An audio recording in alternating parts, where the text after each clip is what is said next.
Weather Medical Report with David Raymond, Raymond, Amos, Amos. If you want to Google the name, you're going to be amazed at the documents you're going to find.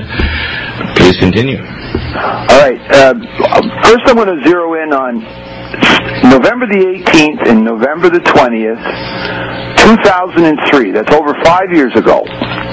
Now, this was a very important hearing entitled Review of Current Investigations of the Mutual Fund Industry.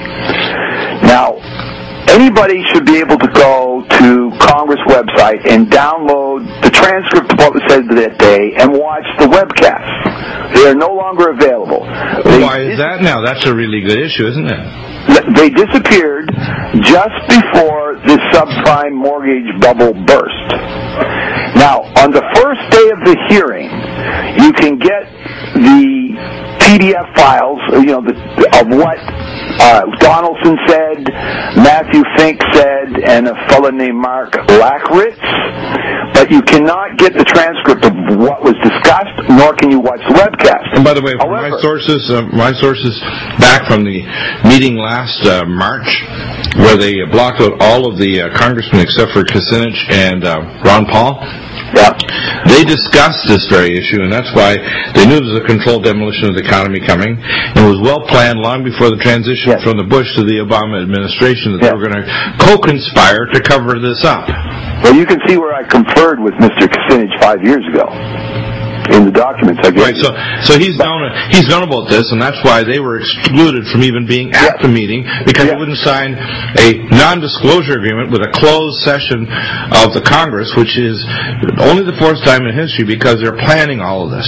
Yes, but let's just stick with what I know for sure. Dave Amos knows, right? Because this is what I've lived and experienced. Now, this hearing, if you could, I watched it live on CNN, so CNN has a tape, and yet at one time you could get the webcasts, okay? But CNN should be able to make available to you what Congress will not, okay?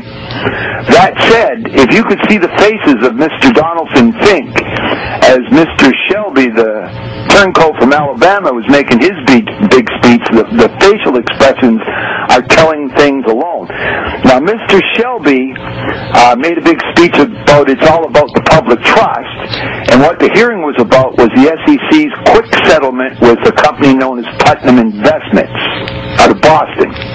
They were owned by Marsh McClellan. Now, it was supposedly about a whistleblower's efforts to expose market timing. But the elephant in the room was me. And the only mention of me by anyone during the hearing was by Senator Shelby, and he would not say my name. In fact, if you Google the words, "nobody will say my name," and put quotes around it, the Vatican Googled that 2 weeks ago. And you will find... You found this out, right? The Vatican. That's unbelievable. Yeah. Well, anyway, me and the Vatican go back. But that said, let's stick with the money. Anyway, Mr. Shelby, the turncoat from Alabama, said, this is all about the public trust, and what's going on here, like somebody got caught with their pants down, and there's a quick settlement. Why no investigation? Now, he said these words: how do we stop that man from Massachusetts from calling everybody names? Well, I am that man from Massachusetts. And why I was calling everybody names was because 6 months before that, I had won 4 judgments by default within 2 lawsuits in which I was suing 3 Treasury agents, amongst many others, including Cardinal Law, who had offended me.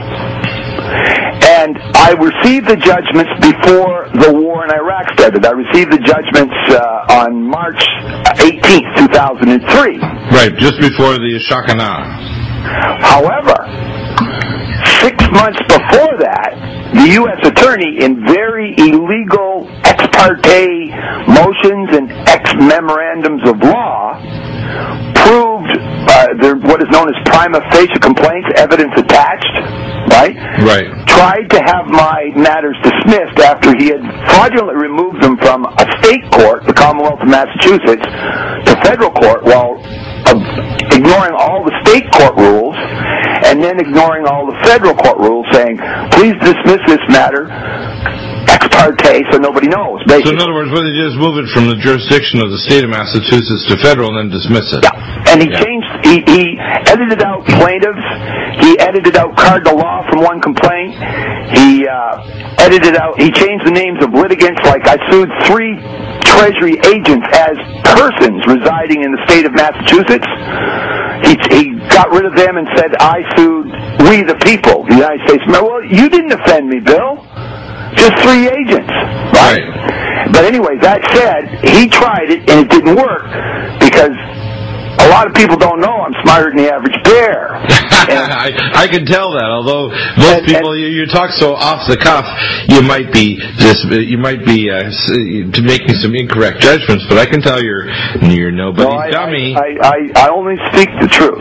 Right. Well, you know, it's easy. The thing about it is I make a lot of jokes because if you can't find this fun in this madness, you will go crazy. Oh yeah. Listen, every day I go to kind of research my shows, and I get whistleblowers like you. That, so. Yeah, I ran into crying towels, and if you don't crack a few jokes, you can't get through the graveyard.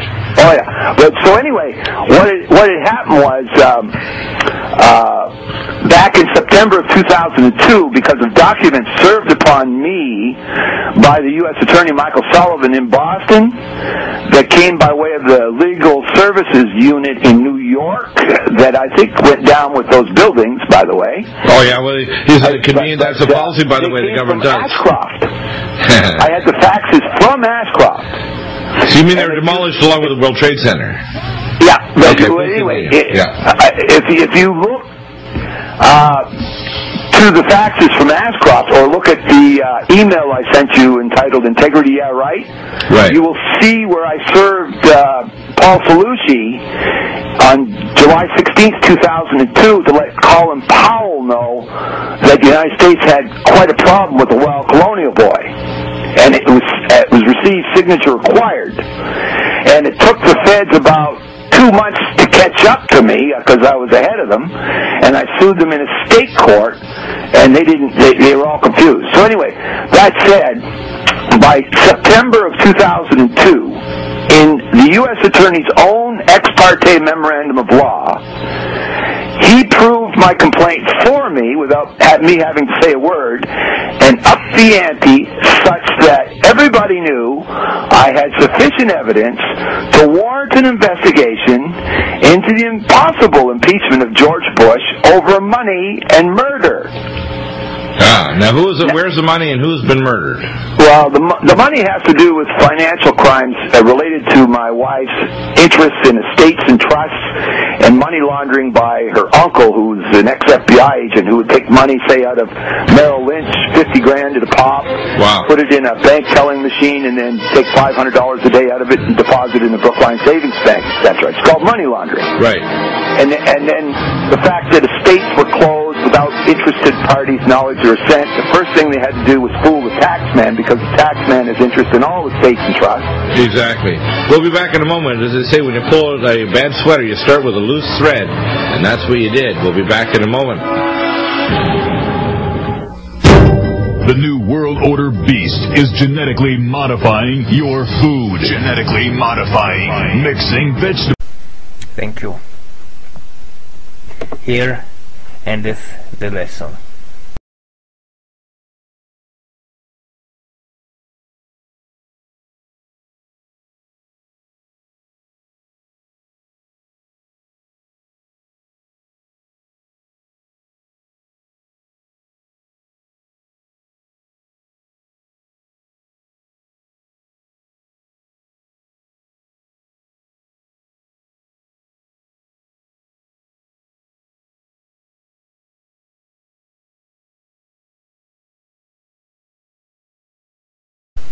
Thank you. Here endeth the lesson.